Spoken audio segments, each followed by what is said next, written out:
Bonjour, William, Studio Creuse. Soundcraft SI Expression 3 que j'utilise couramment en sonorisation.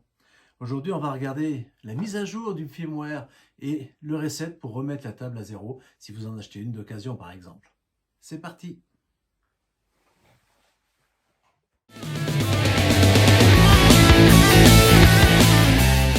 Une autre fonction importante de ce bouton Power est la mise à jour des firmware et des resets. Donc pour éteindre la table, pareil, on laisse appuyer 1 ou 2 secondes de façon à ce que le voyant clignote et on rappuie une fois dessus et la table est éteinte.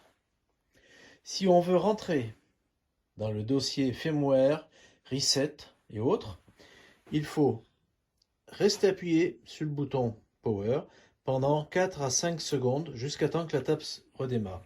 Et là, nous avons donc la version du software. Voilà, la version 1.1 Build 3, l'application, la version de l'application et la version du firmware. Alors, vous voyez, il est écrit qu'on peut insérer une memory stick et pour avoir vraiment changer le firmware tout simplement. Donc là, dans ce cas-là, on met une clé USB ici avec le dossier XML. Voilà, donc on peut appuyer sur le menu, voilà. On a MSC. Et là, pour rentrer dans la configuration firmware, c'est très simple. C'est LR, mono et F1. Et là, nous avons donc le choix entre télécharger des préférences, des shows ou des reports. Et là, vous avez Format SC Card.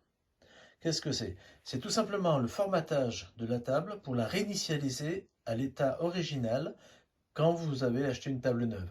C'est vraiment très pratique si vous achetez une table d'occasion puisque ça permet de remettre tous les paramétrages à zéro. Voilà. Donc c'est fort simple. Voilà, oui, j'ai refait la même manipulation. Donc LR, mono et F1. Voilà. Et pour sortir, ben pareil, on reste appuyé 2 secondes, le voyant clignote et on éteint la table. Voilà pour ce qui est de l'allumage et de l'extension de la table Soundcraft SI Expression. N'oubliez pas de liker et de vous abonner. Bonne journée!